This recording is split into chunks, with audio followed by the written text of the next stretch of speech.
any waste of time, I'm going to call upon Mr. Opa, who's the host, to come and give us the safety briefing. Please give him a round of applause.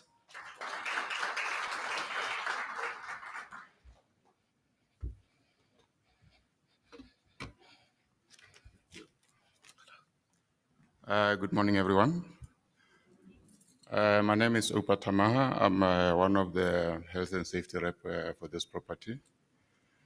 I'm just going to go through the evacuation procedure. In case of emergency, we've got 2 evacuation doors on this side. Behind this door, there's a double door with the break glass unit, and then also behind that banner, the employment and labor, there's another door where you can go out through it. Our assembly point is just on top of on the top parking on the corner. You can see we barricaded it with red tape.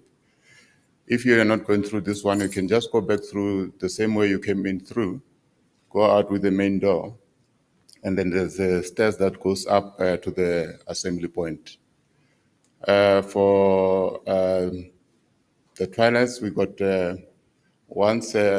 when you go out on this passage, before you once you turn to your left, there's a stairs that goes down. There's toilets there, and then for physically challenged people, we got the toilet at reception. When you pass reception, there's one for male, and then the next door is for females. Thank you.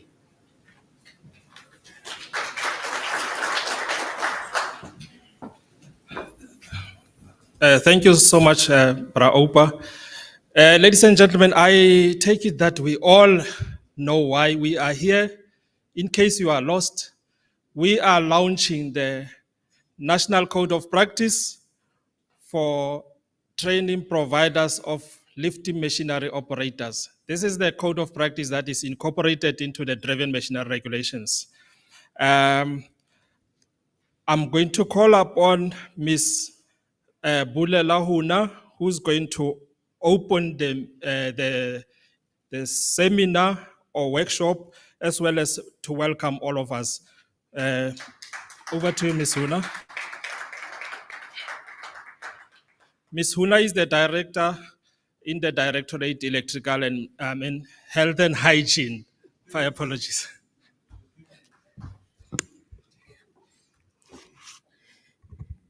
You must be careful, Mr. Malatsi. You know, most people take over in life. Thanks, Mr. Munyaki. Good morning, ladies and gentlemen, senior managers of the Department of Employment and Labor, partners and collaborators in OHS, and officials of the department. We agree, we are all partners in ensuring that there's health and safety. I'm not wrong saying partners and collaborators. The Minister of Employment and Labor, the Honorable Minister Nomakasazana Meth, has declared the month of April as the OHS month. This is befitting, as we know that 28 April annually, we commemorate the World Day of Safety and Health, and that is a global event. And South Africa, as a member state of the ILO, also commemorates this event. It's also befitting to know that this event today is opening the door to all the events that will be happening in April, as we'll be having different events that will be happening until we commemorate in South Africa on the 25th of April 2025, as declared by the Minister. The code that we are launching today is another milestone of the department, as correct skills and competencies are an integral part of a successful occupational health and safety program. And this code is one of the initiatives of the department under the leadership of Mr. Malatsi that ensures that workers are protected through correct skilling and competencies of the lifting machine operators. As when they operate such machinery, they need to know what they are doing. This further responds to OHS's fundamental right and principle at work, which was declared by all constituencies on the ILO in June 2022, and also responds to our Bill of Rights in South Africa. As you know, that Section 24A of the Constitution of the Republic of South Africa affords this right to all citizens, and the Occupational Health and Safety Act responds to that. We appreciate the time that you have taken to come and listen to what will be tabled in this event. As the department, we know that we cannot do it alone. We must work with our partners and collaborators. Whilst working together, I want to urge each and every one of us to borrow from the words of Maya Angelou.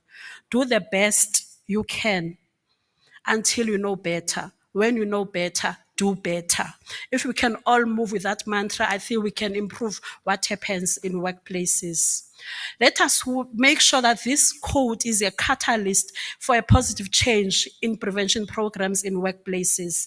I welcome you all and declare this event opened and wish that we have fruitful deliberations. Thank you.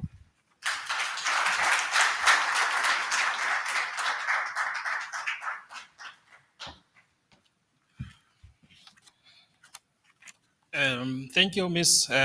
Huna. Ladies and gentlemen, I think you can take off your jackets now. You are welcomed. So please feel at home.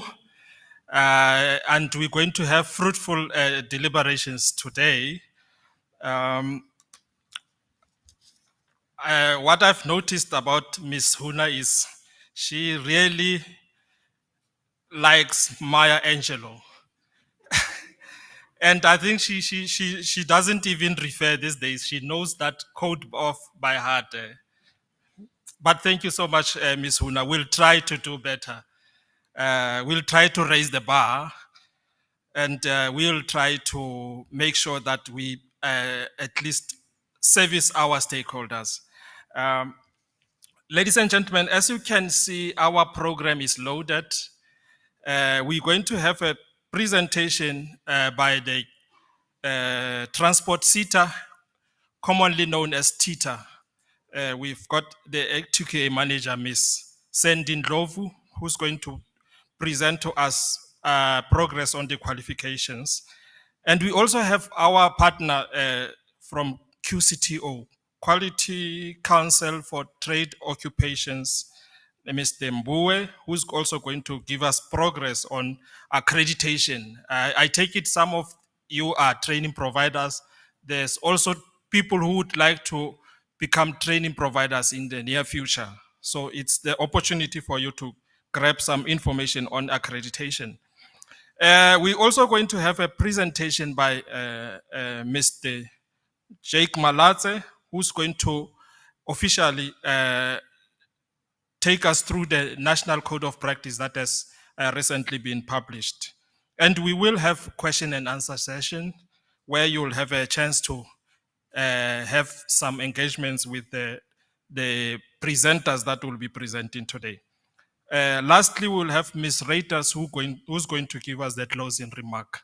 So without any waste of time, allow me to welcome Ms. Sendin Lofu from the Transport SETA, commonly known as TITA, to give us a presentation on qualification development. Ms. Ndlovu, welcome.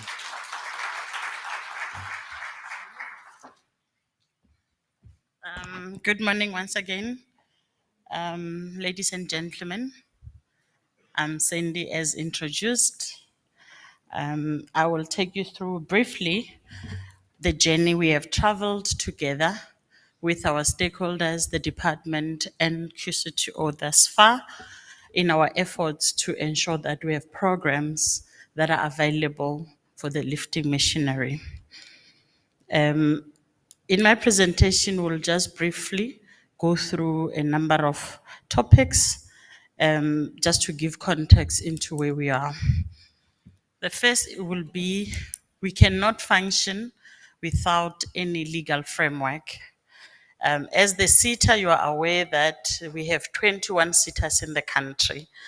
And you are also aware that when it comes to quality assurance, We all started the process from there.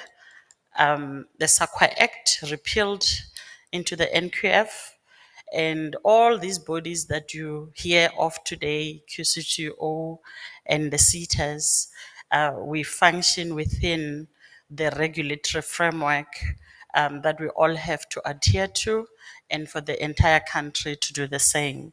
In the NQF, it then put in the slide, we position where QCTO lies, and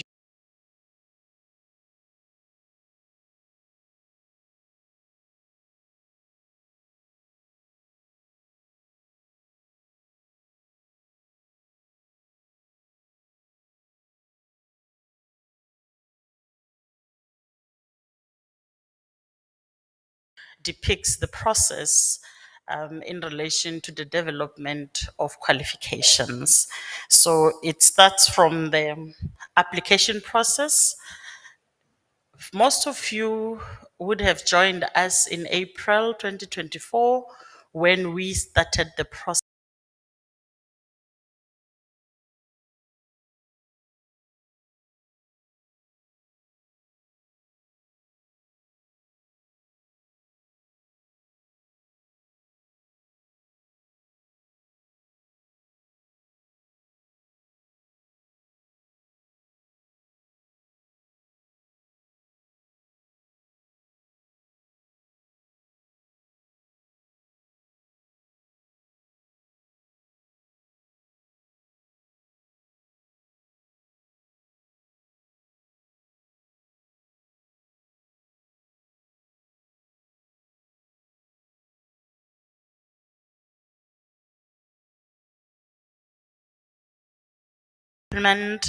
When we move to development, we have already, during the scoping, we were able to compile the application forms and submit to QCTO for approval.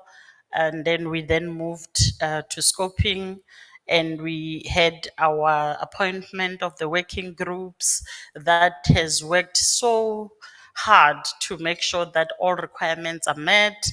And from that process, we then manage as an institution the verification processes in relation to development, and then you'll develop your knowledge modules, your practical modules, or your work experience if applicable, and then we'll then move through the development and the verification, the capturing of the documents in line with the templates at QCTO, and we'll submit. Now, that is the process. And I said earlier, most of you, or some of you, were part of our scoping in April 2024.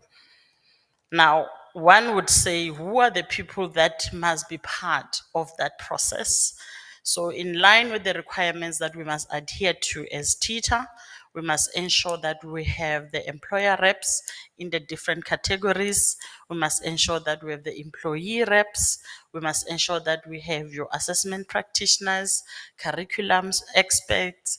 We must have the professional bodies, the regulatory bodies, our training providers, both public and private, and the different other bodies. And I can confirm that the first 4, if not 5, were confirmed during our scoping, and our working groups were then established for the process to go forward. It has been a bumpy ride. We so far completed about 5 skills programs out of the 47 that we are reviewing. So you can imagine the work that together we have. When we develop a skills program or a qualification, we have to develop, like I said, your knowledge modules, your practical modules and work experience, and also stipulate what are the physical, human, legal, or machinery requirements for accreditation. And that is not done by TITA or QCTO. It is done by the working group members that are appointed during the scoping session, that are on the ground conducting training on a day-to-day basis. Just to give you a summary of where we are. The journey started in 2012. But maybe before I get to 2012, maybe let me talk to those who were there during materials handling times where we did not have unit standards. From there, you then managed to develop the two unit standards, famous 8038, 8039. From there, we then around, was it 2008 or 2006, 36 unit standards were developed to separate the codes. As you'd remember, the 8038 and the 8039 was operate cranes, operate forklifts. And that meant all the codes are covered in those two unit standards for the different categories. And the industry then worked with TITA and the department to regroup the codes. Then that led to about 36 unit standards, where you have your F1 to F3, F4 on its own, F5 and the likes, as most are currently training on. In 2012 then, when the QCTO was established and the CETAs started to develop or to realign unit standards and qualifications, CETA, as one of the first qualifications we work on, was forklifts and cranes. And I can tell you, from that time, the only time we were able to get some kind of a registration for forklifts and cranes was in 2021. And one will say, why did it take that long? And the answer is forklifts and cranes cannot be boxed into one format as the rest of the other qualifications that we worked with as a sector. The nature of the programs, the cranes, the forklift.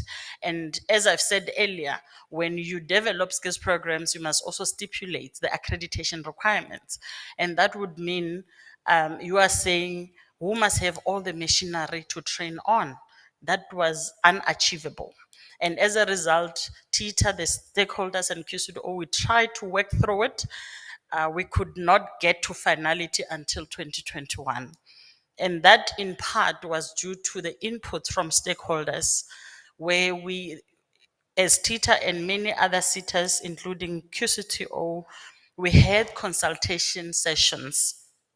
I think it was in 2020 or 2019, where we asked for comments on the processes of QCTO. And one of the critical comments that came in very strongly was that the current OQSF policy at the time was only focusing on qualifications and part qualifications. There was no room for something smaller.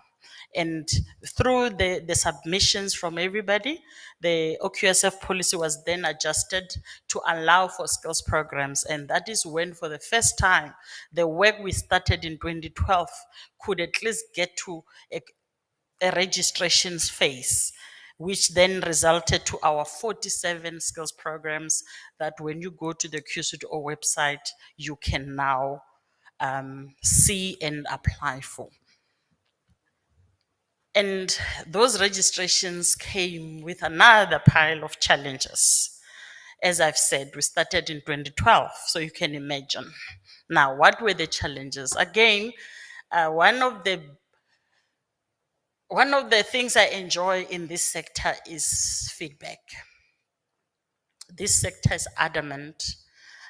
They understand what they do, and they will tell you if something's not going to work. So the 47 skills programs registered, ready, and the stakeholders said, hang on, your credit values are not working for us. This and that is not working. TITA, go back to the drawing board. What do? We complied. We went back to the drawing board, hence the April 2024 meeting to say, let's rescope, let's rework. So with that work, colleagues, it's still in progress.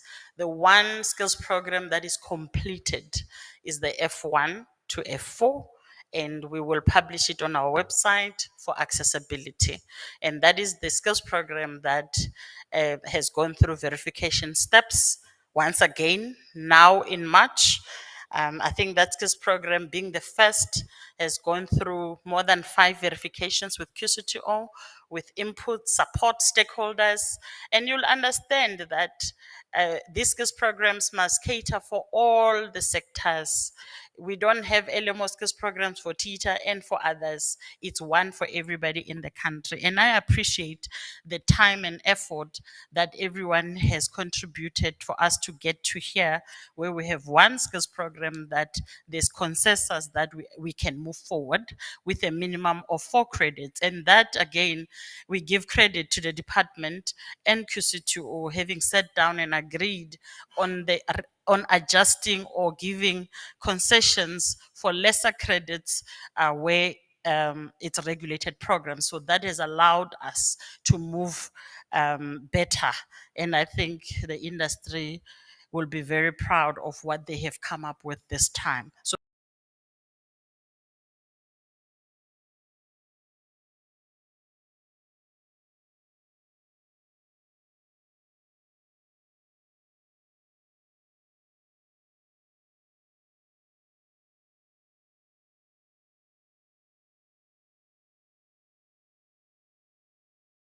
through review, you will see that the industry is saying back to F1 and F4 as a grouping for the skills program based on the similarities and all that these experts have communicated to us. So that is how far we have gone. Just for interest's sake, of the 47 skills programs that were registered or that are registered with QCTO, we currently see about 17% of providers accredited, and I understand why. One of the reasons is the issues around the credits and all of that. And we are working hard as a team to ensure that we have skills programs in time to allow our providers to apply for accreditation in time. We also are aware that we have deadlines that we're working with. We cannot just keep it open forever.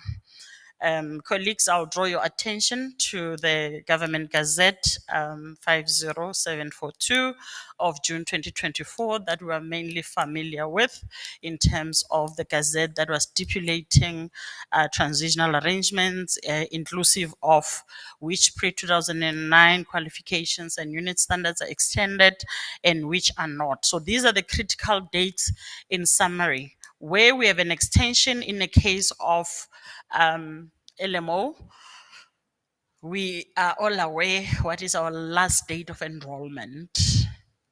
And together as a team, now that we've achieved the first skills program to be successful, we now need to run with speed to close the rest of the others, which I trust we should be able to, now that the main or the majority of the activities were done in the current one that is completed.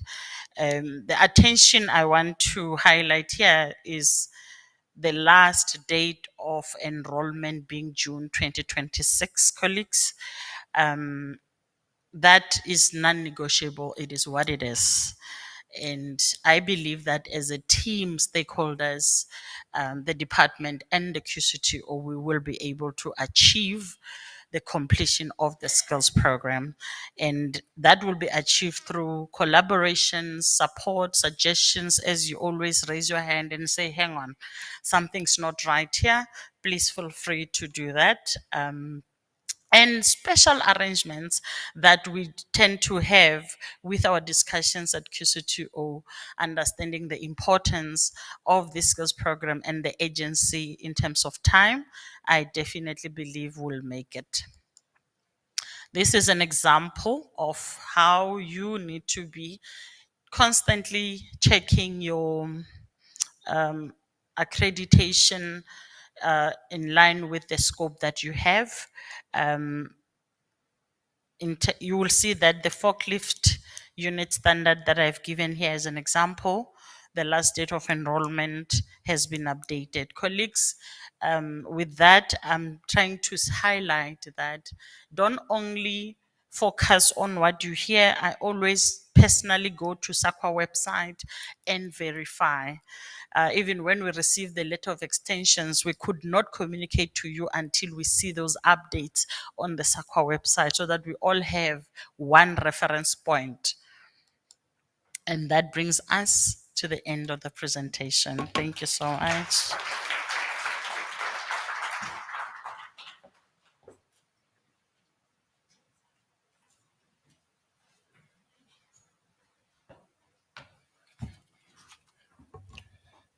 Another hand of applause for Miss Ndlovu.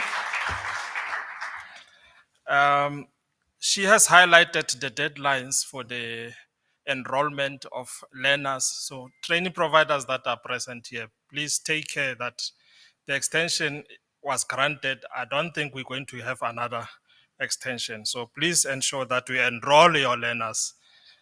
Secondly, she took us through the process since 2012, where we were trying to register skills programs. It has been a lengthy process, but finally we did manage. I remember at some stage, some of the stakeholder members were saying that what's going to happen because we are going to create a vacuum. And we were really working hard, and we ultimately managed to register skills programs. And we admitted that they are not perfect, ladies and gentlemen. That's why we have started the review of those qualifications. And we've got QCTOs amongst us. They were assisting us, giving us some guidance. We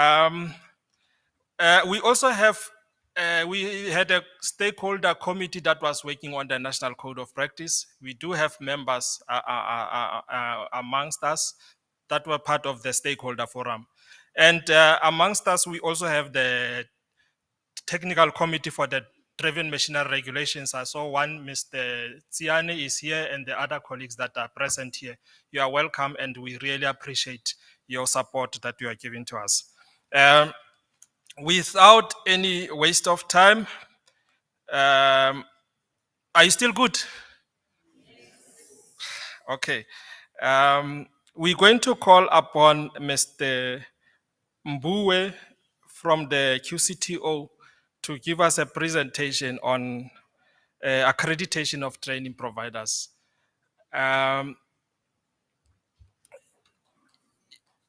Let's give him a hand, please.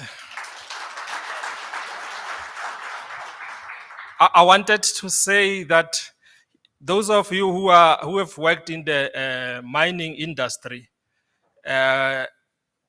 the miners are expected to have what we call access card. But in the mining industry, they call it. Can anyone guess what do they call it? In those years, they used to call it a makuloscope. You know that. So this industry felt a bit jealous, and we also decided we're gonna have our own makuloscope. So inspectors, when you do inspections out there, you must ask for makuloscope. They must show you the makuloscope.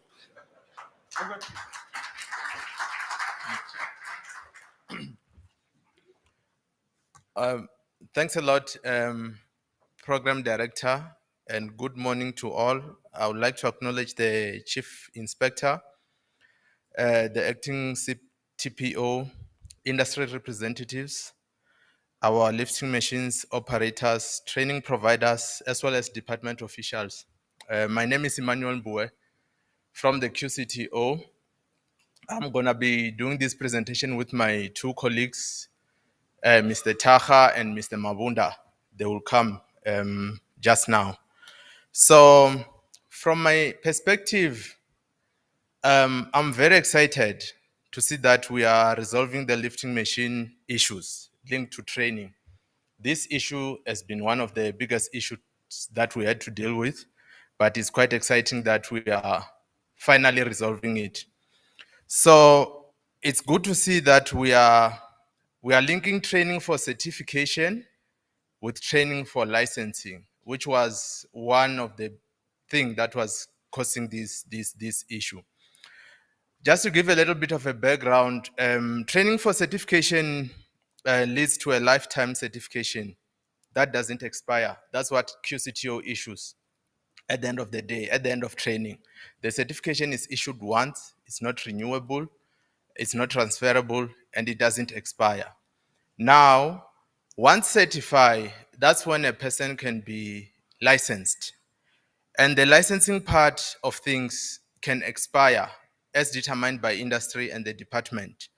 And that licensing can also be used for CPD points or continuous professional development points if required by industry and as such.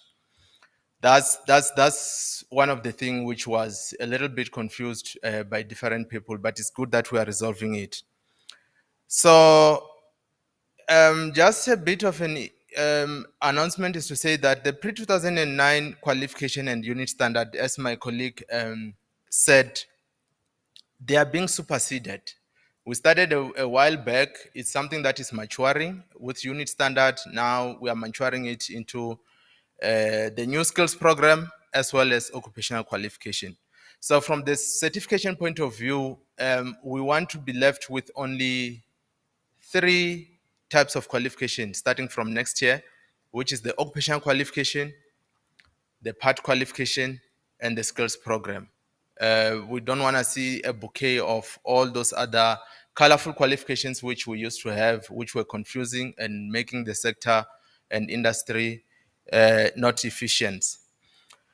So,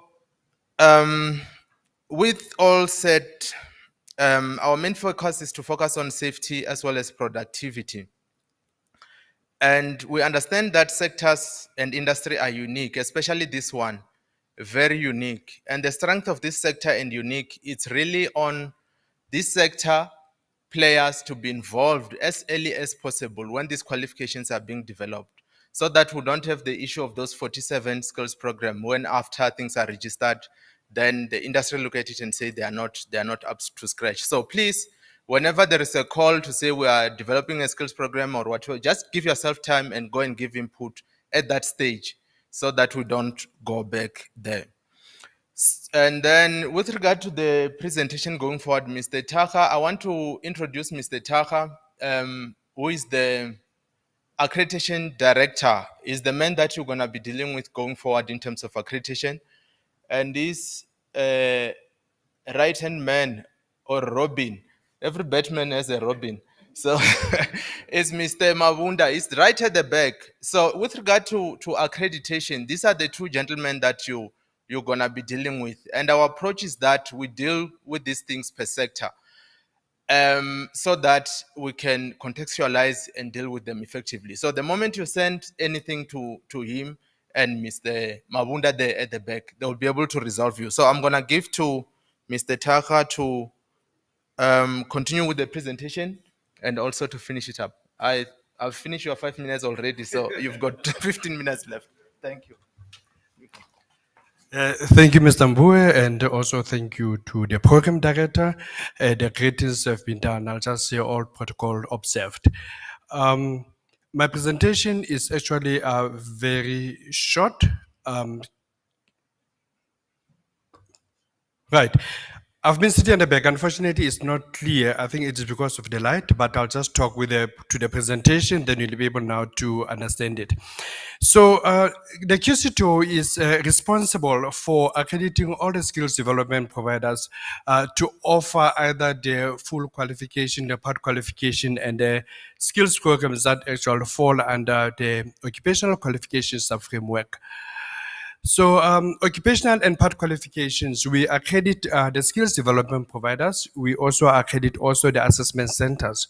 But I just want to make it clear now to the colleagues here, the assessment center is only for the full qualifications. For the skills programs, you don't have to have an accredited assessment center.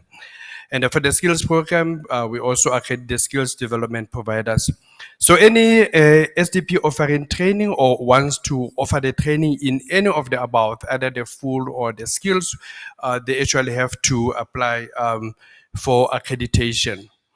So I just want to report that to date now on our database, we've got about 110 skills development providers for the LMO.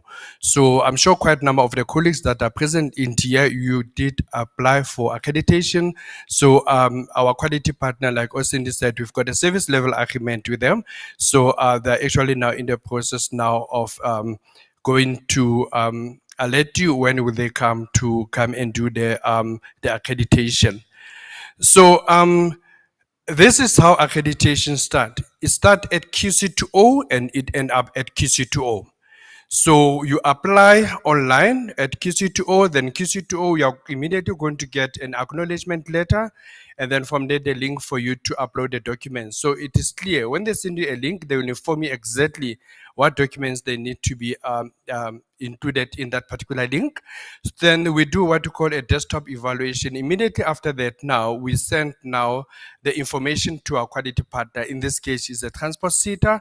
So transport sitter is the one that is going to organize the site visit. Then from there, they'll send the recommendation back to QCTO in order for us now to present it at the internal accreditation committee meeting, and then from there, that's whereby now the outcome will be issued. So what we have been doing as QCTO, we will send the outcome, but we also send the outcome also to quality partners for the record purposes. So everything that Osendi have just make mention, all the approved skills programs, they're readily available on our QC2 website. Please visit them. They are clearly outlined in there. So there are two documents that are really very important that Osendi have make mention of. Make mention of the curriculum document and also the skills program document. They are really critical because everything, the human resource, all everything that is required for accreditation, it is clearly stipulated in there. So the process is that you apply online, like I said, then from there the desktop evaluation is done. Then from there we submit now to the transport sitter. Transport sitter will do site visit, and then from there they'll bring the recommendations back to us. That is whereby now you are going to get the outcome. Now, colleagues, we've got some serious challenges that I actually want to address with you, colleagues. When we get an outcome, the outcome letter from QC2O, it can only accommodate about 4 skills programs, not more than that. So we're actually now shocked to see some of our colleagues forging the outcome letters. Please, we want to discourage you to do that. We know that you can be able now to edit the PDF and all that. But let us do the right thing because you are going to enroll your learners at QC2O. So when the learners are supposed to be certificated, we actually link the learners now to the accredited provider. So when we link, and then from there, that's whereby now we are going to see that this provider is not accredited for this. So we are here, colleagues, to come and give you the support. During the tea time, during the lunchtime, my team is there at the back. For those maybe who need more information, we can be able now to take you through now the website for you to see how to apply for accreditation. So my team is really very, very supportive, and we'll be here for the day to make sure that before we leave, whoever have got a question on accreditation will be able to support you. I thank you.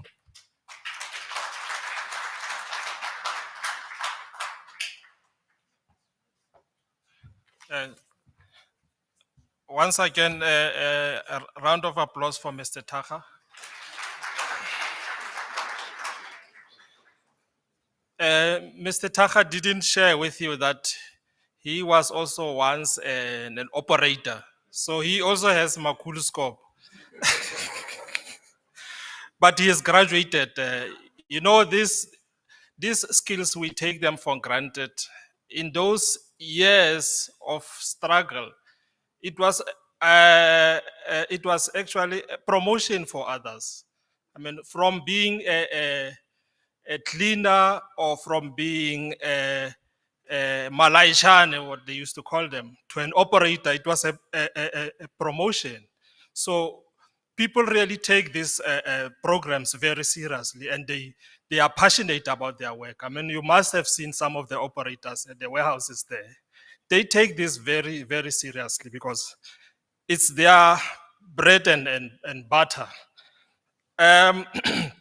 Mr. Mbue emphasized on the certification that going forward, the certification is not going to be renewable. So once the QCTO has issued a certificate, it's never renewable. In the past, there was a practice that providers would reissue and the likes, but it's no longer going to be the case. And I'm happy to hear that site visits are going to be conducted. I'm going to call upon Ntate Malatse to come and address the gathering on the new code of practice that we have published. Mr. Malatsi, as Mr. Malatsi is taking the stage, QCTO also indicated that they've so far accredited 110 training providers. And you're going to look at how it's linking with the department. It's interesting, and it has always been like that. There are providers out there that are operating without the approval from the department. So that's why we've invited you as the end users to be aware that as much as you appoint these people to render a service, you need to know what is expected, because the inspectors out here are going to come for you. If you give all the responsibilities to the training providers, we've got inspectors here that are watching you. Mr. Malatsi, please take the stage.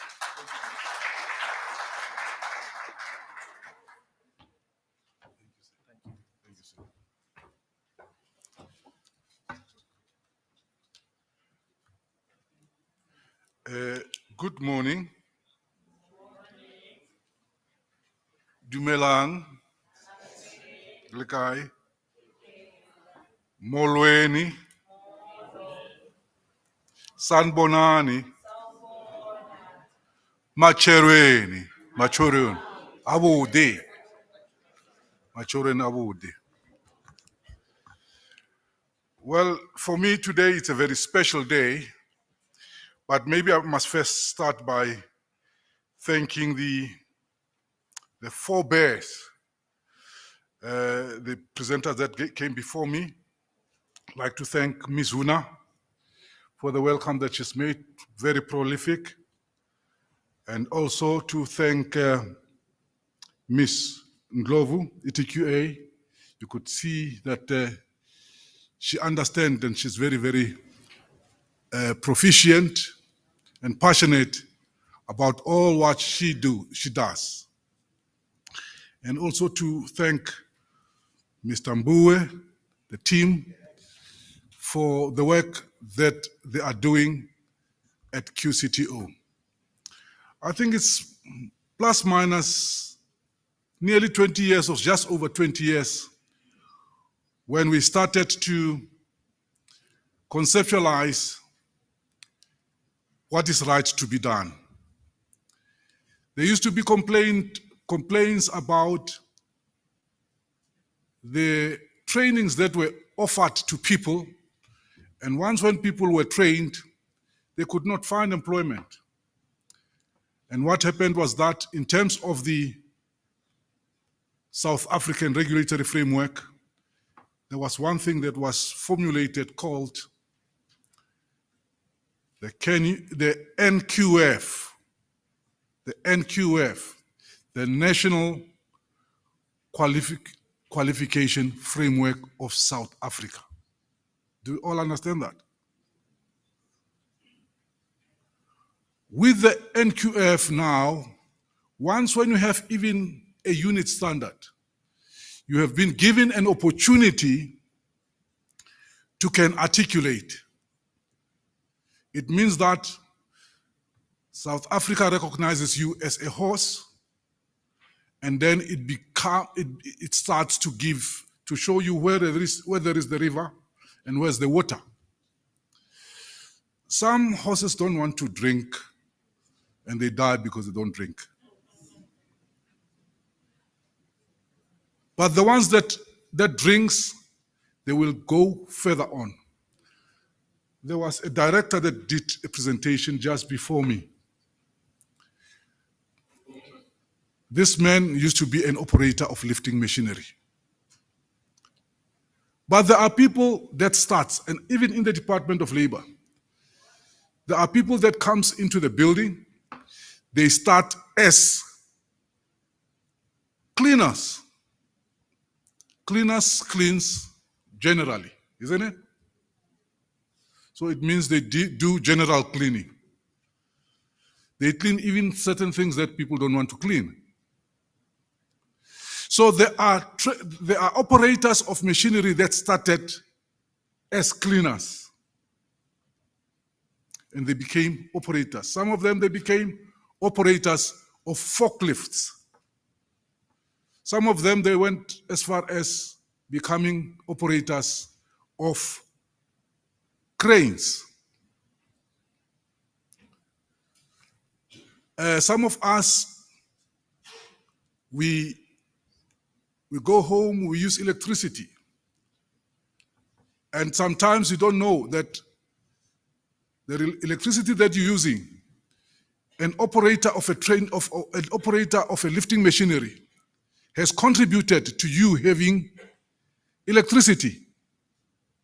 Because there are cranes out there, there are forklifts.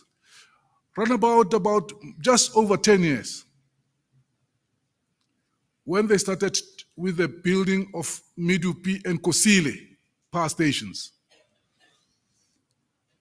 when they started with Medupi and Kosile power stations, they were because other people would undermine lifting machinery. I was whispering to one of my colleagues here to say when Kosile and Medupi were built, there were sophisticated and complex lifting machinery that were brought in from overseas.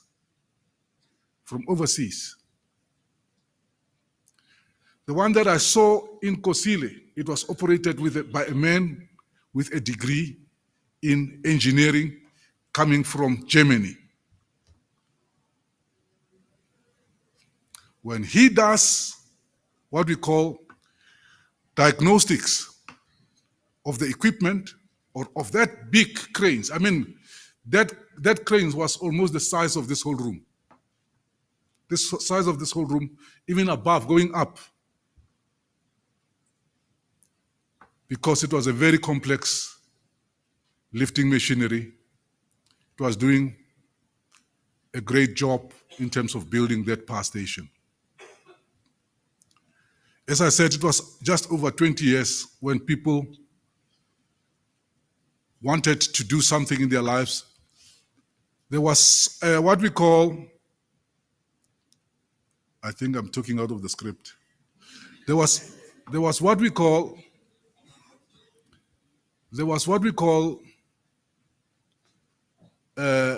South African Institute of Material Handling.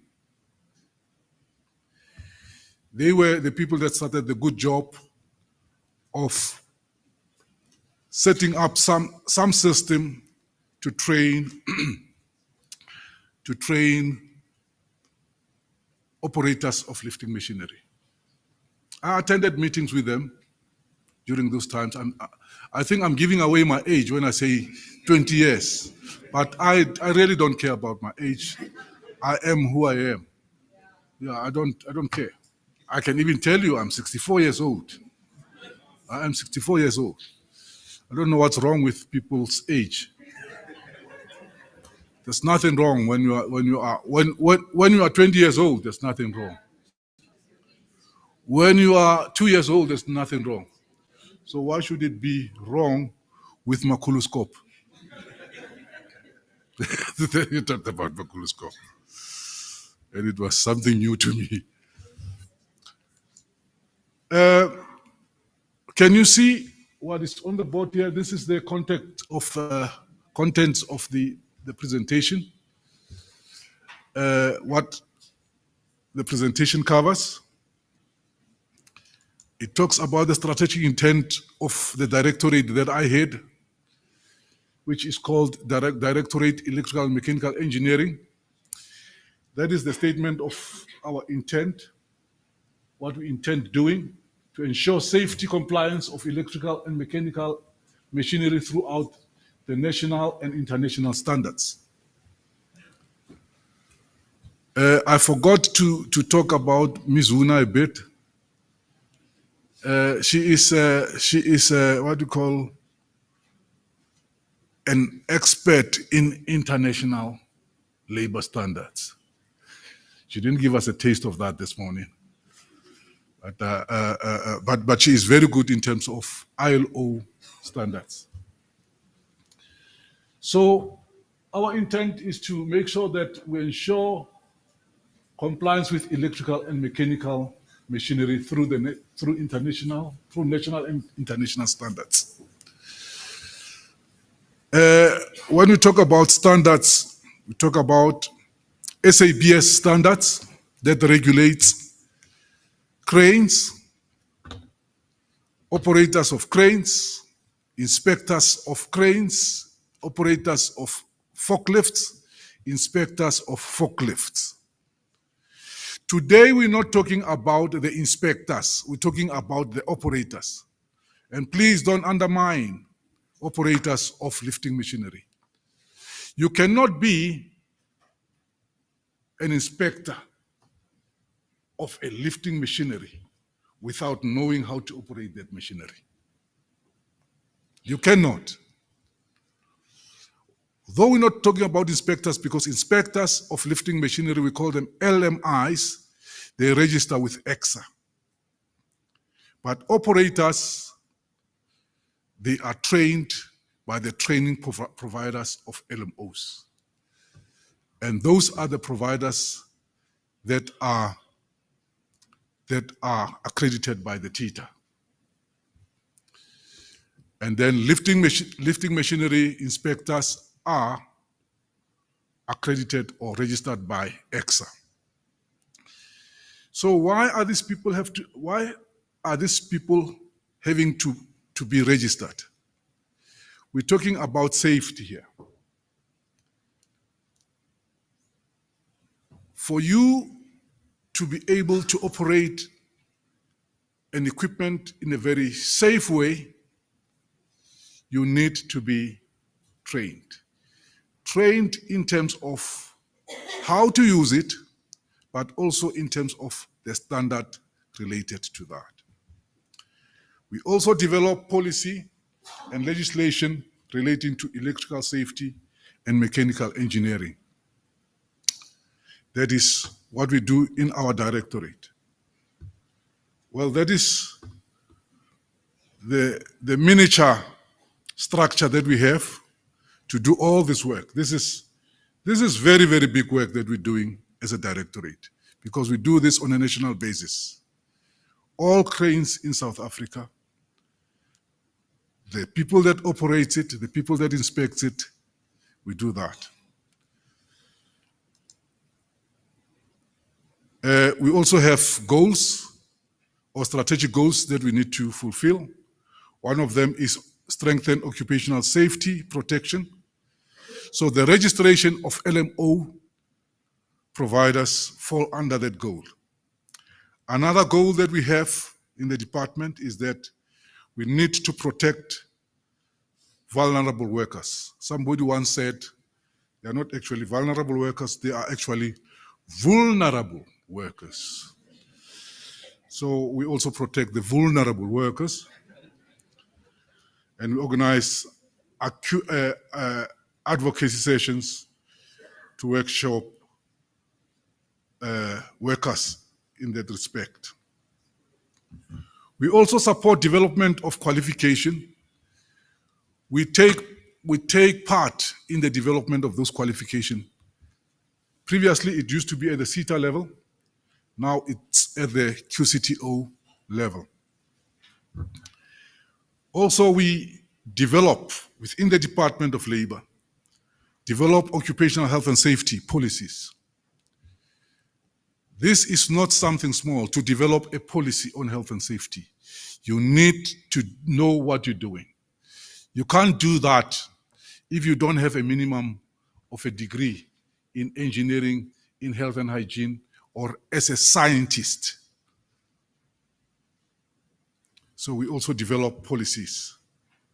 We review and amend regulations and also code of practices, one of which is the NCOP that we're launching today. So today is actually a milestone for us to be launching this amended, it's actually an amended code of practice for the training of operators of lifting machinery. It's an amended code. This directorate called Electrical Mechanical Engineering, its profile is that we develop regulations pertaining to electrical installation regulations, electrical machine regulations, lift escalator and passenger conveyor regulations, driven machine regulations. Driven machine regulations is the regulations in which we incorporate standards for lifting machinery, whether operating those lifting machinery or testing those lifting machinery or inspecting them or designing them, you will find standards incorporated in the driven machine regulations. We also develop regulations for pressure equipment. Pressure equipment is one of the powerful regulations in that it keeps the lights going. When ESCOM says one unit is off, it's because a pressure equipment regulation is involved with that. Do you know what is called a steam generator? Do you know it? I've got a boiler expert here, Mr. Mampuru. Mr. Mampuru is one of our provincial chief inspectors in Mpumalanga. He is trained in pressure equipment regulations. He knows that there is no more boilers in South Africa. We only have steam generators. Are you aware of that? Did you know that? All the boilers that we used to have, they were buried. We don't have boilers anymore. We only have steam generators. You can hear that I'm not saying generator.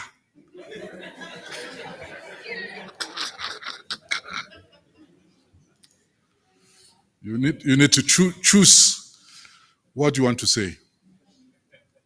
Generator. Anyone can say that. Generator is not very many people that can say generator. Regulations concerning certificate of competency. These regulations are there to make sure that curricula are set for the certificated engineers. What certificated engineers need to know in terms of the law, in terms of the technicalities pertaining to engineering, whether electrical or mechanical. When you read the regulation called General Machine Regulations, this regulations talks to supervisor of machinery. It's a huge, huge, huge work. It's a huge task to become a supervisor of machinery. You are actually appointed in terms of regulation 2.1 of those regulations. I think people are enjoying this presentation.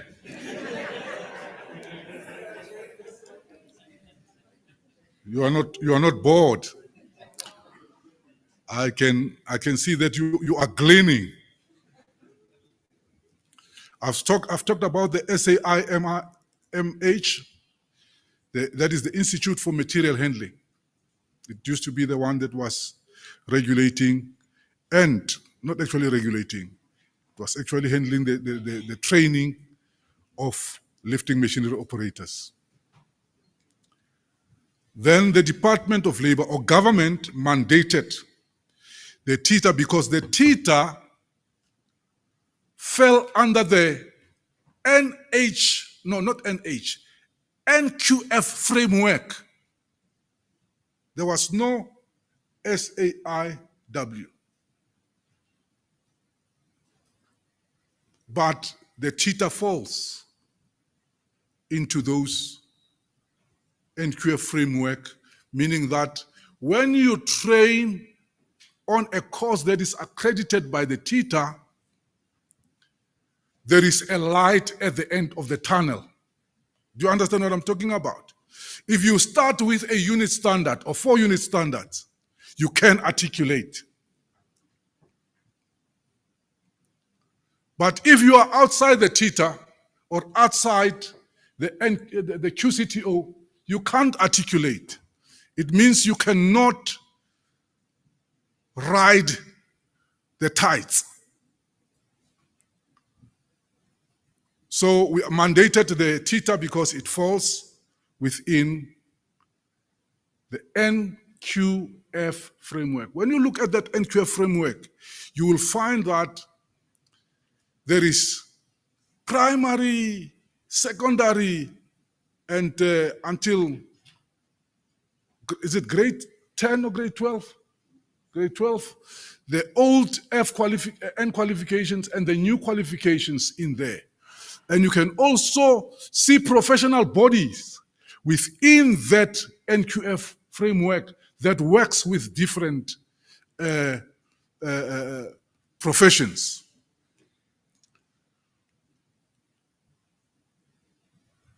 In 2008, qualifications were published for the LMOs, but later they were withdrawn because of a modification or a change that came in or a demand from industry.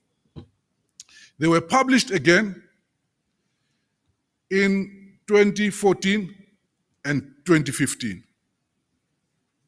Excuse me. What necessitated the review and the amendment of this animal that we're talking about this morning? The NCOP, the National Code of Practice for Lifting Machinery Operators. So this code of practice is the code that governs the training of lifting machinery operators. These are the people that we see when we are at macro doing our groceries, moving around the aisles, operating those forklifts. Today, when you go to the airport, you will see a whole lot of warehouses. In those warehouses, you find lifting machinery.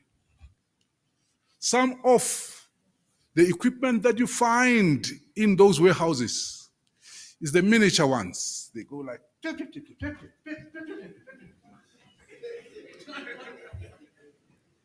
you know them? Do you know those things? The little robots that takes up your package from a shelf and put it for take-a-lot to come and collect and go and deliver at your doorstep. Tata Munyaki, we need to start to talk about is a robot, a lifting machinery, because you have different categories of robots. The small ones, when you go there in the wholesales. Small ones. But when you go to BMW, go to Nissan, go to Ford, then you get, what is maculoscope? What do you call the big ones? The ones that carries the car. Put it there so that it can be worked on. We need to ask our questions. And even yourself, let's ask ourselves the question. Are those robots called lifting machineries? And how are they operated? Who are the operators of those robots? Now you can see, Ms. Ndovu, that articulation is needed because now you start as a driver of a forklift. Now we must train or reskill those people. I am not of the script. I am not of the script. I'm talking about lifting machinery. Now you want to train that guy to program the quick. It must be programmed. Because if it's not programmed properly, there could be an accident or incident in that warehouse. Can you see that articulation? The unit standard lifespan has ended. We're coming with new qualifications. And there is re-registration of qualification at QCTO. NCOP was written in line with the SAQA Act. The NCOP is a living document, and it will continue to be reviewed so that it becomes relevant. As I say, it must be relevant. Now I talked about those little animals in the warehouses. So it means we must really look at some point. Dr. Munyaki is also busy with another NCOP, that is the NCOP for conveyor belts.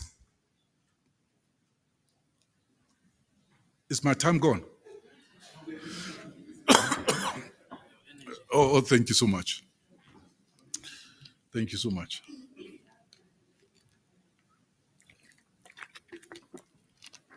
He is busy with an NCOP for conveyor belt. Now, we need to think about how do you, because you'll find those little animals working with conveyor belts because they have to put something on the conveyor belts or pick it up from the conveyor belts. So we need to think beyond 64 years. We need to think beyond where we are today because things are happening. We had a big conference not so long, and we had an expert talking about AI. You know about that? You know that? What is that? AI. AI. Not AI. No, AI. Not AI. You'll even bite your tongue. Eh? AI. Challenges with previous NCOP training providers were referees and players at the same time. When you are a referee and a player, it means you are responsible for what? For those goalposts, isn't it? When you are a player, in the part of a player, you put them there because you want to score. So we don't want referees and players. You have to be a player or a referee. So this document that we're launching today is going to turn things around and make sure that we put players in their places and referees in their places. Someone is elated with that. Unit standards are currently not fit for purpose. They are being phased out. We are now upping the game for operators of lifting machinery.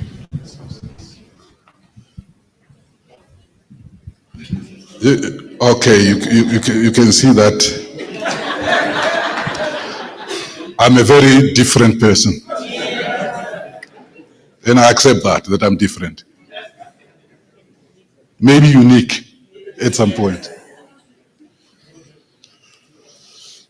Training providers not adhering to unit standards, be careful. You need to align with the current developments. You see, I'm a 64 years old that can operate a gadget.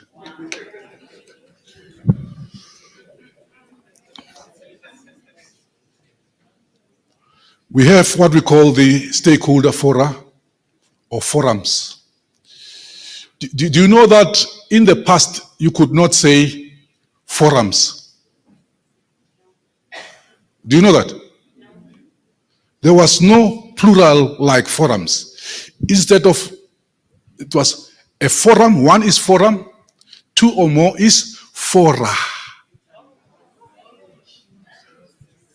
Fora. But now the English people has changed it. And say you can say, there's nothing wrong saying forums. So you're getting more than what you've bargained for today. You're getting more than what you've bargained for. The draft was published in 2020. The TC consolidated the comments that were received. And the final draft ceased to be a draft in November 2024. So we no longer have a draft, we have a law, we have a standard for lifting machinery. Major changes in the new NCOP: alignment of NCOP training provider of lifting machinery to the QCTO requirement. We need to embrace the QCTO. The QCTO is our mother and our father in terms of trade qualifications. Am I correct? For the whole of South Africa, when we're talking about trade qualifications, the SETAs in the past, they used to go up till NQF level 5 or what, or 6. Somewhere there. The QCTO goes up till 8 now as we speak. So you need to familiarize yourself. By the way, what is the last NQF? Is it 12 now or 10? 10. Yeah. Madam Una, you are looking for 10 qualification, am I correct? 10 is a doctorate. 8 is a master's. So it means the QCTO can offer qualification up to, trade qualification up to a master's level. You can become a master. When you study the qualifications that are registered with the QCTO.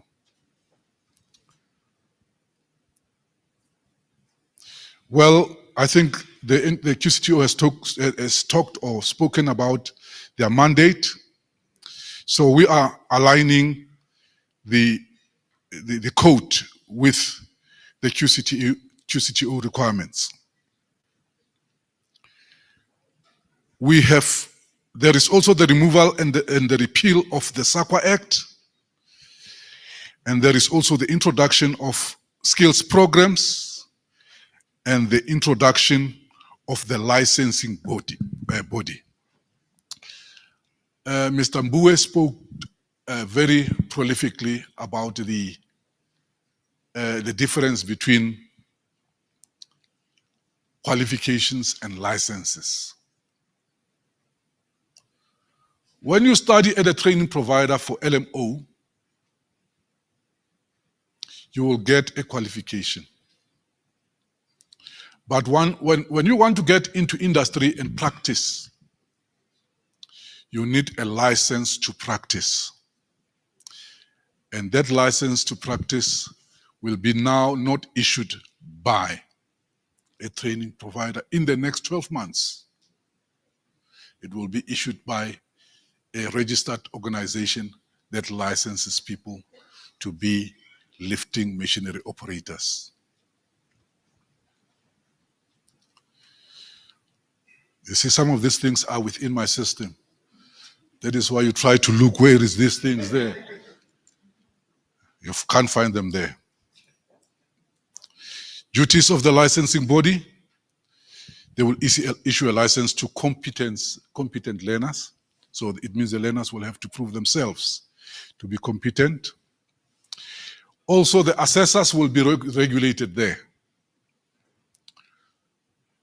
The DOEL, the Department of Employment and Labor, and QCTO will audit the licensing body. And the Department of Labor, Employment and Labor, and TITA and QCTA will approve the assessment process.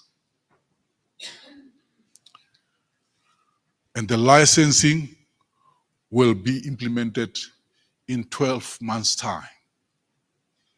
So right now, we have the player and the referee. But we're monitoring. But after a year, there won't be a player and a referee. There will be a place for a player and a place for a referee.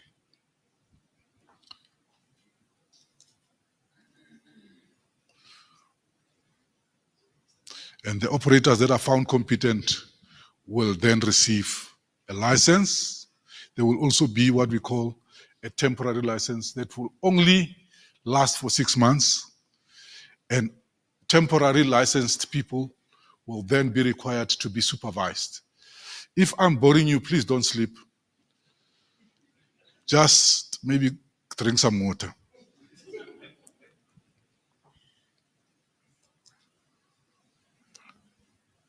Entrance qualification conditions: learners must possess grade 9 or ABET 4 instead of grade 7. As I've said, the game is being upped a bit. You want to be at an international level as well, isn't it?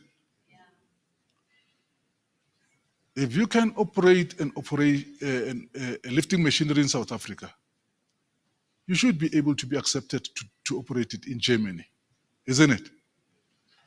If 10 years ago we had guys coming from Germany to operate our lifting machinery here, what will stop you within our NQF framework to be able to can go out there and train and bring euros and pounds and dollars to South Africa? Don't go forever. Bring back. Be like the nurses. The nurses, they bring all the dollars for us, isn't it?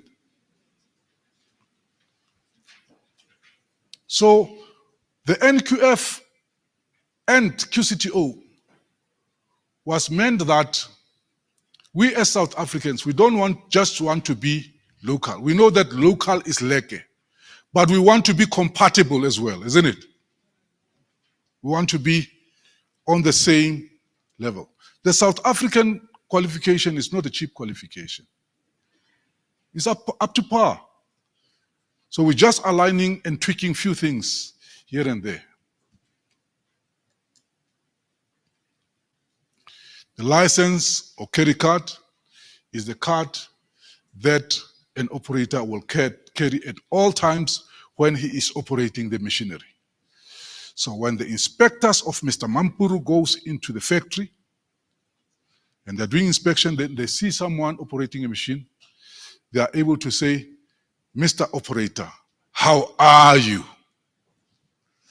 "Fine. Do you have your license with you?"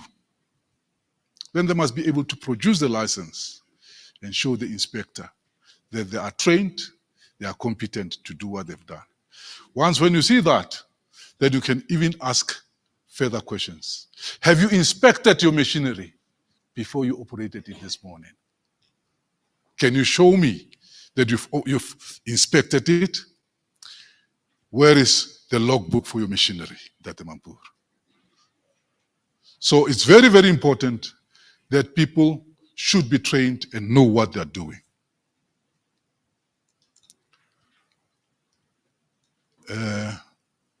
There would be a transition because we talked also about the TITA and the QCTO. Training providers will be accredited by QCTO and TITA until June 2027. And by the end of 2027, they will all move completely to the QCTO. Am I correct? And the license body will be effective from December, not next year, 2025. We will have a licensing body. So talking about the status of active LMO providers, not status, status of the LMO providers approval. So those are the dates and those are the numbers that we have. Currently we have about, is it 300? What is that? Or, sorry? 137, okay, we have 137. Or is 2005. It used to be 300. Now it used to be 300. Now in 2020 we had 278 and 2025 we have 137, of which the 69 are based in Gauteng, operators of lifting machinery. So your robots and your tweet, they are not included here for now. So let me tell you, lifting machinery is pivotal for everything that we do in South Africa. If you go into a construction environment, you'll find lifting machinery. If you go to a factory, you'll find a lifting machinery. You go to metro, you find a lifting machinery. You go to macro, you find a lifting machinery. You're driving on the street, like Marabastad, you'll find some of them, they're doing wrong things. They drive those lifting machinery on the street to offload from the Coca-Cola truck or the SAB truck. Some of you are most familiar with the SAB truck. SAB truck. The number of training providers came down during the COVID time, but they're beginning to pick up. Some established companies outsource LMO training, and companies are no longer in, there are some companies that are no longer in business. For many reasons, people are out of business. For many, many reasons, various reasons. Some of them, they're out of business because they were flying in the night. They were fly by night.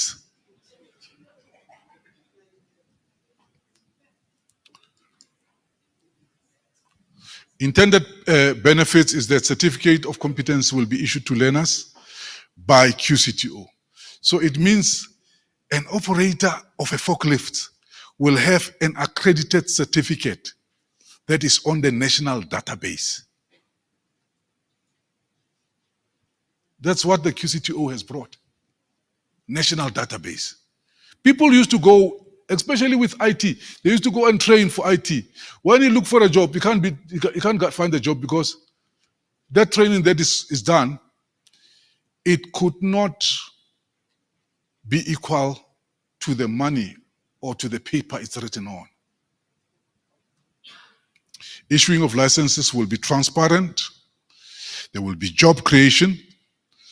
There will be skills program that will yield intended results, and will make sure that there is national stats that is accurate. I think I'm drawing to the close. If you are sleeping, this is time to wake up. This is the sample of the certificate, the old one, and that would be a better certificate, the new one. And with this, I would like to thank you for listening to me. Thank you so much. Thank you so much. It's just that I am not Luciano Pavarotti. I'll be singing it to you. The Nerun song. Thank you, sir. Thank you, Ntate Malatse. A round of applause once again.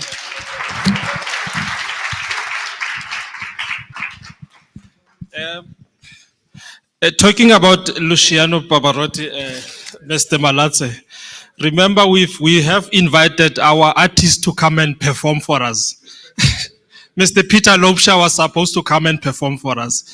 Unfortunately, he can't make it. So, yeah, unfortunately, Mr. Lobsha won't be able to join us today.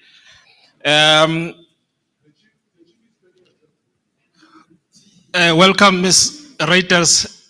Is the Chief Inspector going to perform? Okay. Mr. Malatse spoke about the robots that we need to start thinking about how we involve robots as part of this industry, the lifting industry. And he also spoke about providers that are flying in the night, the fly-by-nights. Those are some of the challenges that we experience in that we do have providers that are operating outside of their scope. We do have providers that are not approved. So we really have to be on the lookout as end users, that we appoint providers that are in good standing. We appoint providers that are approved by the department. Without any waste of time, I think we are on time. Thank you, Ntate Malatse, once again for the presentation. It's now the session for question and answers. So I think we do have the roving mics. So by show of hands, please, we welcome comments as well. We don't only allow questions. If you have a comment or an input that you'd like to make, please feel free. By show of hands, if we can please indicate, we'll bring the mic to you. Let's take the first round of questions. To the presenters, we had 3 presenters. We had Transport SITA, we also had QCTO. I know Ms. Ndlovu, quite often presenters that we deal with, they claim to struggle with accreditation. By the time they come to the department for the approval, they've run out of patience. They even want to know who's the person that is signing the certificate, and Ms. Reuters is here, can attest. They when they come to the department, they really don't have any more patience. In that we have to do magic, and you saw on the presentation by Mr. Malatse there that our structure is thin, it's very thin. We can only do so much. So I'm trying to invite questions. If there are no questions, then we will invite, there's one hand here. I've noticed one hand to this side. Any question? Thanks. Just raise your hand. Okay, I think let's take those 2, starting with you, sir. Thanks. If you can introduce yourself. It's Mike Vaduris from Eskom. So the question is, we've currently got LMOs, people that are qualified to operate our live work machines, and it's valid for 24 months. So it sounds like we're going to move to a new certificate where that doesn't expire. Is that correct? Not, or is that just for the training providers? Okay, I see Mr. Malatse is going to respond. Is that all you wanted to? Well, no, I also wanted to check how we're going to transition from the current system to the new system. Okay. Mr. Malatse, I'll give you a chance to respond. There's another hand at the back there. Rivo. Do I have to stand up? All right. Thank you. My question to Ms. Sandy Ndlovu. Yeah, thank you. I had the compliments, you're also welcome. Yeah, thanks for her update. in terms of the roadmap to the accreditation process, but also touching on the progress they've made on the skills program development. We do acknowledge the feedback that to date, 5 out of 47, if I had properly, skills programs have been developed. And if I understood well, the 4 that have been, or the 5 that have been done, have taken up to 11 months, if not 12. So I'm not very good with maths. Does that mean the others are going to take 47 years? I'm not sure. But jokes aside, would it be possible for them to perhaps, in order to keep us as interested parties in the loop, on their web page, put this roadmap of which next skills program they're going to be working on, followed by which one? Because as we speak, we have different scopes that we train on, and we're looking keenly to say, when are we going to find it on QCTO as a registered skills program, and then for us to apply? And we're also anxious, are we going to have that in time also to get the accreditation? So if it's something they could consider, would love to know how they're going to keep us informed of that progress without necessarily having to come to the conference.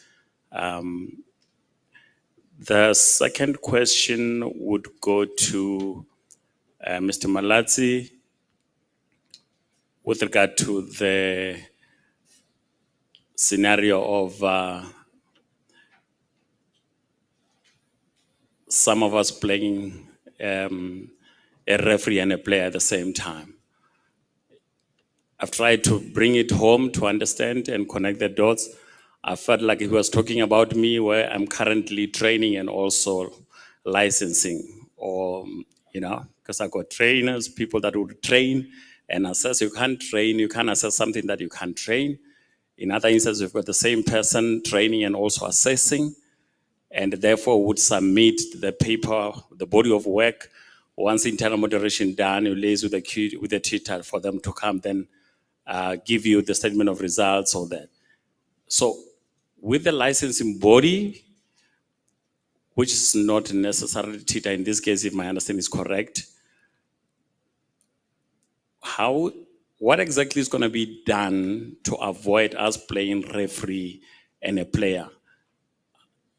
What exactly is being done to help us not to play in that muddy space that they don't want? What should we do? I also heard him scaring us to say, come 25 December, but we still don't know what we need to do. Who's going to be my licensing body then?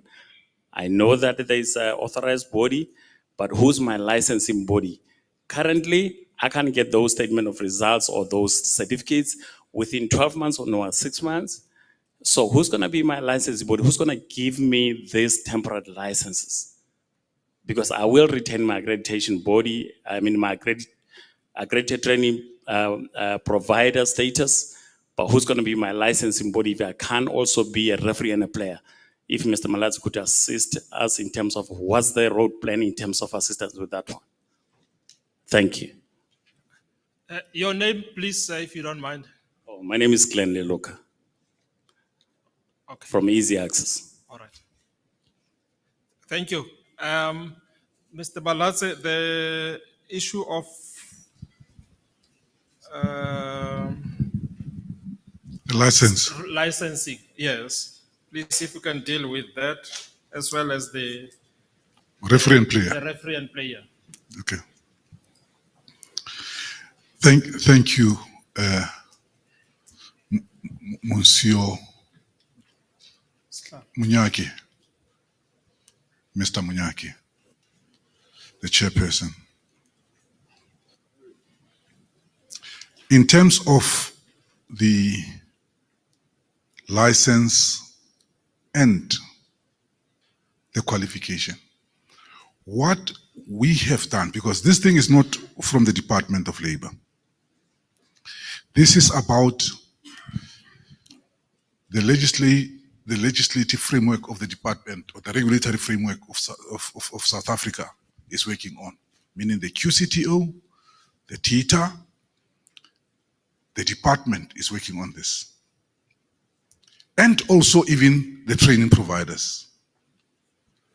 Remember that if you want to be a doctor, you go to a training provider called VETS or UP or the old Medunza. Then you go to the graduation, you get your degree, isn't it? Yeah. Excited, I got my degree, MBCHB. You can't practice. Am I correct? Mm-hmm.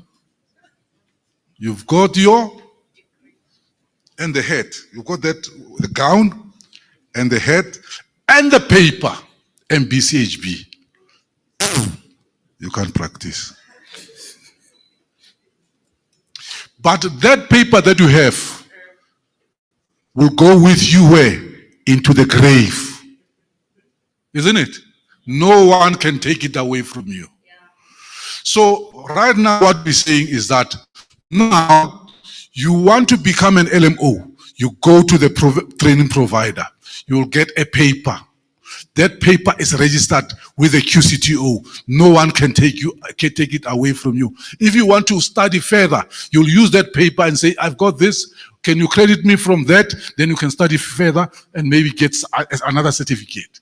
You can be credited. No one can take that paper. But now, you want to practice. You want to be seen in macro, isn't it? You want people to say, you are in macro. Isn't it? Then that license to be in macro will be issued by a licensing body, no more by the training provider. So it means the licensing body will be like a profession. Who issues the license to practice? Is it HC something for doctors? HPCSA. We are creating an HPCSA equivalent so that people can say, oh, you are in macro as well. Huh? You are in macro as well. Okay, so we're creating something like that. So do you understand? Do you get it now? I think I have not oversimplified it. I merely simplified it. Okay. Now, we come to the person that plays with the goalpost. That was the last question, isn't it? We say it's actually protecting the providers themselves. So that not people complain about you and say, this person has trained me and has given me the license and he wants to take the license away. Because the license is something that can be taken away, isn't it? The license to practice can be taken away. If you don't work according to the condition that were given for issuing you the license, if you violate those conditions, the license can be taken from you.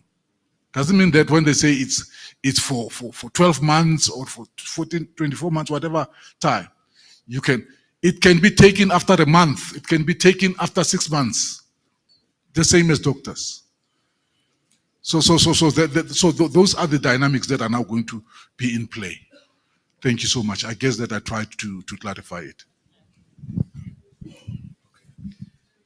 Ms. Ndlovu, sorry, she needs to respond. I think there was a question to you on the skills programs. But maybe just to clarify, what she meant is that the 5 are currently under review. We have already registered 49 skills programs. And those are also going to be amended. But please elaborate, ma'am. Thank you to the stakeholder that raised the matter. I think I understand where you're coming from, and I sit on the same bench with you. With regard to the timelines, we do not have enough time. However, I'm confident we will make it. And the reason for that is the 11 months was really time for due diligence, consultation in terms of the look and the feel and the content of the first skills program to ensure that the issues that were raised are covered. And you'll also recognize that the publishing of the NCOP also has put an additional task for the team to ensure that we comply as we review. The 47 skills programs are those that the industry said they are not pleased with. And as a sitter with QCTO and the department, and I said, the department and QCTO have since agreed to the lesser credits, which was not there at the time. And I think that then helps us in our review. In terms of updating you, the first skills program that I said it's completed, the verification meeting actually happened, I think the 15th or so of March. And that is as of March. But I take the input. We will ensure that we update you. We are planning national workshops, but I think we can have maybe one virtual engagement for everyone to have the status. And I do take the second suggestion on uploading the current skills program, the first that has passed through the process and is now handed over to QCTO for evaluation, so that everyone has access to that. And then from there, share the plan of the five. Of the five I've spoken about, one is the one completed, but you are saying share the four that you're working on at the moment, so that we can also understand how far that is. I think from the clarity and the suggestion, that covers it. Thank you. Thank you, Ms. Ndlovu, and thank you, Ntate Malase. There's another hand in the middle there. Can we take another round, please? By show of hands, if you have a question, comment as well. Okay, we've got two at the moment. Please go ahead, sir. Introduce yourself first. Thank you, Mr. Chair. I'm Carlos Marx from Liesa. And my question is one, Mr. Munyaki.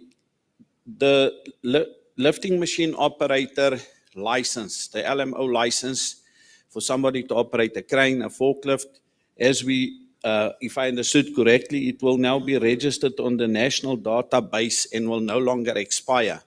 And the example of doctors was used. We can also look at lifting machine inspectors and so on. But my question is one, will there then be necessary to do the personal development points and evidence that you're still practicing? Because if you get a license that will not expire and you do not operate for several years, there will be technology, new machines, changes in things that you have to keep up with. So you will need personal development and also then proof that you are still practicing and that you did not just forget everything and then maybe become, let's say, an unsafe operator. Thank you, Mr. Chair. Okay. Sorry. Good morning, Dion Brits, representing the Forestry Industry Training Provider Association. We are all FPNM CETA accredited providers, and through MOU with TITA, that's why we're in the room today. So I think specifically to Ms. Sandy Ndlovu, I want to ask that that link between FPNM and TITA just be pulled into all of this, that we, throughout the qualification development, etc., that we remain on par with what's needed and that the communication link does not get lost. Thank you. Mr. Malatsi, can I respond to the question from the gentleman there? Carlos, what we are saying is that the certificate of competence does not expire. The only thing that is going to expire is the license. So the license will have to be renewed after 24 months. And we are going to have a process where the QCTO, Department of Employment and Labor, as well as TITA, is going to meet and decide on the requirements and as well as the establishment of the licensing body. So that process has to take place. As we speak, we have it on the National Code of Practice that there needs to be a licensing body. But the key stakeholders are going to meet and pave the way forward with regards to the licensing. Thank you. Are there any other comments, questions?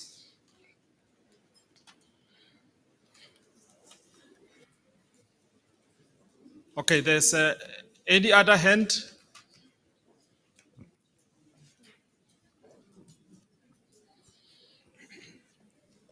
Afternoon, Sibusiso Ngoma from the ESCOM National Transmission Company, South Africa.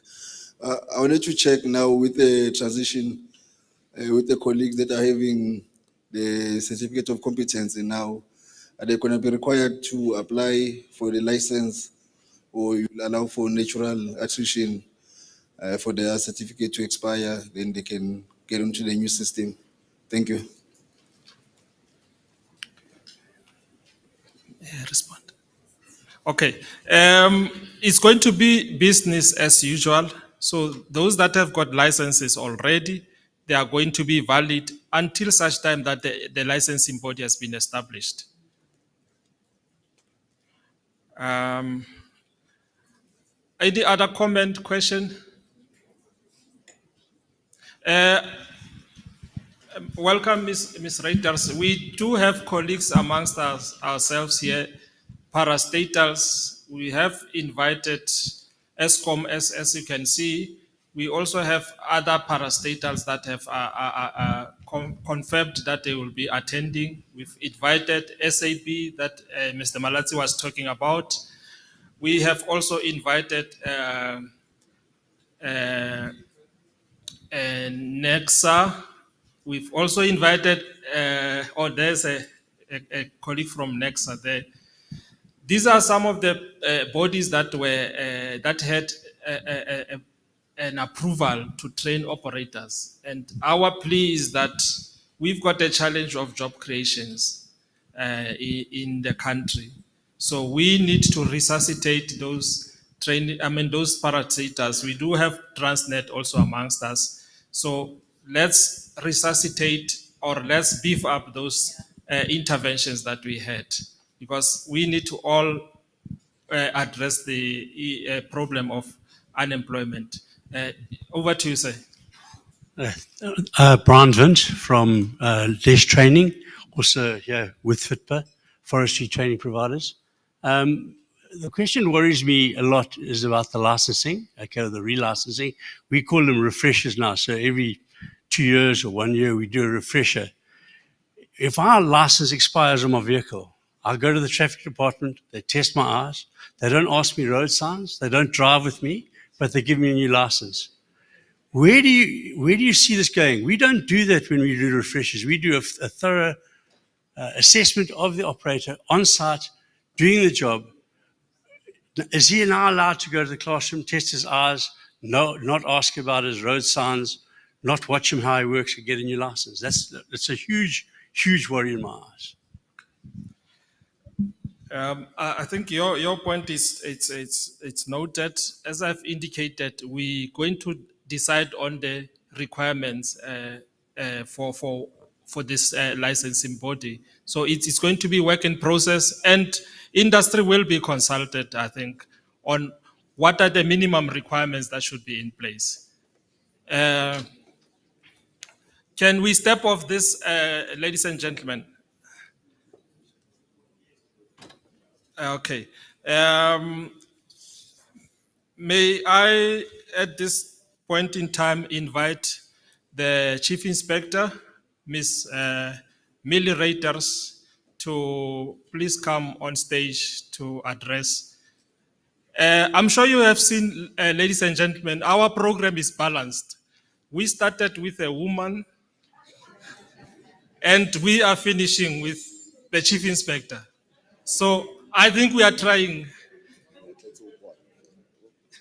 Over to you, Ms. Reiters.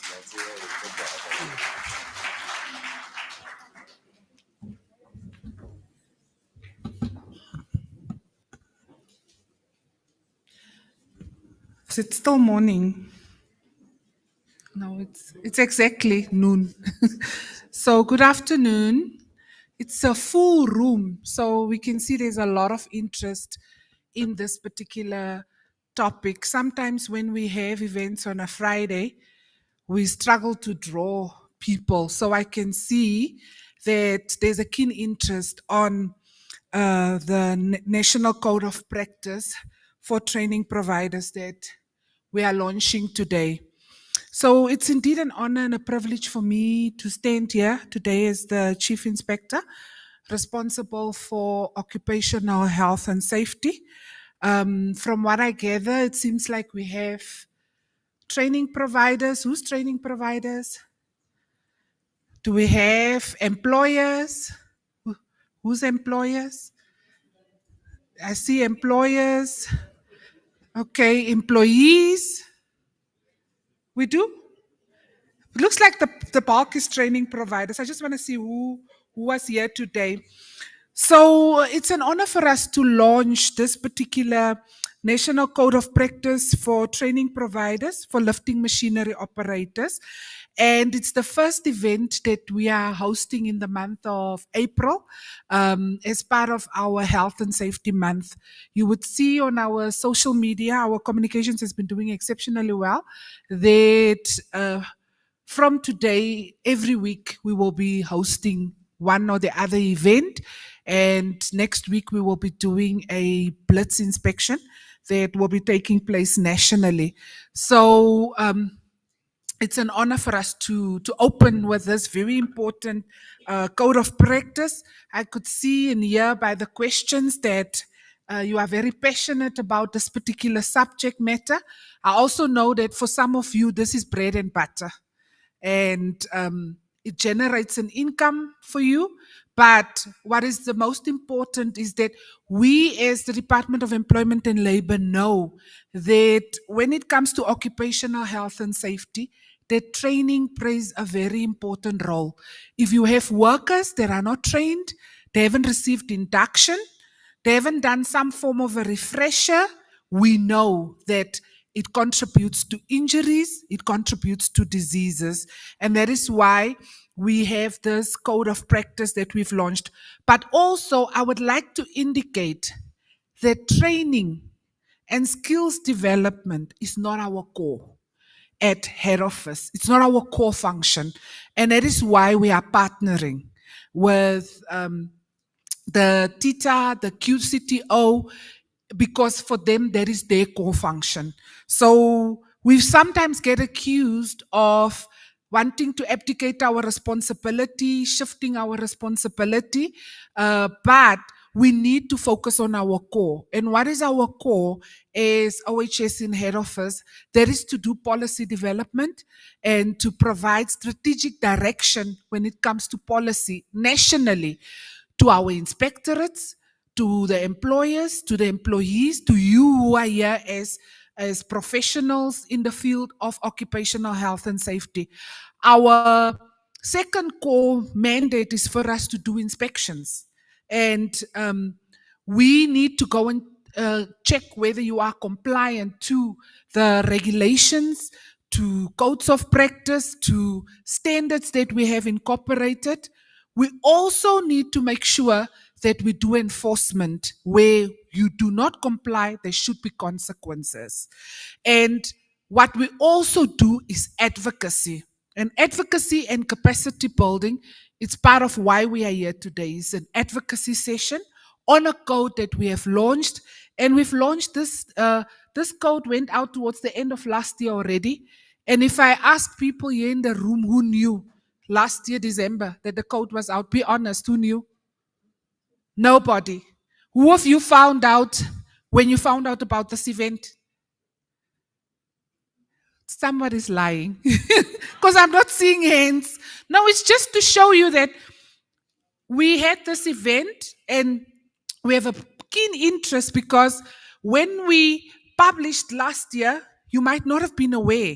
And that is why we are doing advocacy and education. So, Section 24 of the Constitution is of the Republic of South Africa is what is our foundation. It's what gives us the mandate because everybody needs to live in an environment that is not harmful to their health and their well-being. And we know that occupational health and safety plays a key role. Also, if we look at the Occupational Health and Safety Act, it does not only apply to the employer, it does not only apply to the employee, it also applies to users and those that are impacted where there's an employer and an employee relationship. So, with the launch of this particular code of practice, we know that when people receive some form of a skill and they are trained, it gives them a little bit of a competitive advantage for them to ultimately be able to go and perform a function. If they get trained as a forklift operator, crane operator, it opens up an opportunity for them. And as a country, we are struggling with high unemployment rates. And we have a huge challenge, especially with the youth that are your 35-year-olds and below. And that is why it's important that we partner with the Department of Higher Education and Training, as well as the SITAs, for people that want to venture into operating lifting machinery, for them to do so by getting some form of a skill. And after they have acquired the skill, they would ultimately then get a job opportunity, but we want them to do it safely. So as the Department of Employment and Labor, this is also a way of us contributing to the employment portion of the mandate of the Department of Employment and Labor. In the month of October, we signed the Occupational Health and Safety Accord, where we had organized business, organized labor, REN Mutual Assurance, you can see there, yes, our partners, in the compensation space, the compensation fund, as well as the Federated Employers Mutual, sponsored that particular event for us, and they are our key partners, where we signed the Occupational Health and Safety Accord, where all the social partners committed to preventing injuries and diseases. And also, what we have done is through our inspections and enforcement, we have identified that there are challenges, and also based on complaints received by yourselves. That is why we have the code of practice. We know that there are a lot of fly-by-night training providers. Just in Pretoria, when you go into Pretoria Street, I drive it because I live in the East, you will see that there's training providers for forklifts. And when you walk in the CBD, somebody is issuing a card or a pamphlet that says, we provide you with forklift training, we provide you with crane training, some form of a driven machinery training. And I believe that what the QCTO and the SITAs want to do, and where we are partnering with them, they are not partnering with us, we are partnering with them, is to prevent all of this fly-by-night training providers. And also we want to prevent injuries and diseases. With that said, in closing, I just want to say thank you to each and everyone that took out the time to be here today. It's a short session. We left sufficient time for questions and answers. I think there were still 10 more minutes left. And you didn't take the opportunity, so I believe that the presentations were concise, they were clear. So thank you for taking out the time to come and listen to the presentations. I see that there's copies of the Gazette. I believe that, was it everybody on the tables that received it? For you to go and have questions. We also have Mr. Malatsi, Mr. Munyaki here that will be here during lunch to answer any questions. I would also like to thank our communications department. You can see they've done a great job, with branding. When I was coming in, I saw the pop-up banners in the streets. So you can see, even if you're driving past, that there's an event that's taking place here from the Department of Employment and Labor. Also, I would like to thank Mr. Malatsi and Mr. Munyaki and the electrical and mechanical team for putting this together. When the minister requested that we have a month for health and safety, the team members from Occupational Health and Hygiene, Ms. Huna, Mr. Mapa from your Construction Explosives Major Asset Installation, and Mr. Malati from E&M, decided to put different events, mainly related to policies that we've published together, so that we are able to make a success out of this particular month. And hopefully, after this month, people in industry are wiser, and we will see an improvement in health and safety. So I also would like to thank everybody on the outside that assists with the logistics. And thank you to our social partners that are here, employers, employees, training providers. They've indicated that we do have parastatals here, which we also partner with. So collaboration for us is key. So I just want to leave you with this quote that says, teamwork divides the task and it multiplies the success. So if we work together, we divide the task and it multiplies the success. So all of the best. You can still engage our team members. I'm hoping, Mr. Munyaki, that I'm not going to get so many certificates to sign in future because I sign every single certificate that I won't be able to sign so many certificates once. You have the terms of reference and establishment of the body, that they will take away some of the functions, because now I'm getting certificates that changed a little bit based on what is happening at the QCTO to sign off, and there are a lot. So whatever certificates I sign it off, I believe it will also save a bit of time. So let us work together. Let's collaborate. Let's divide the task and multiply the success. Thank you.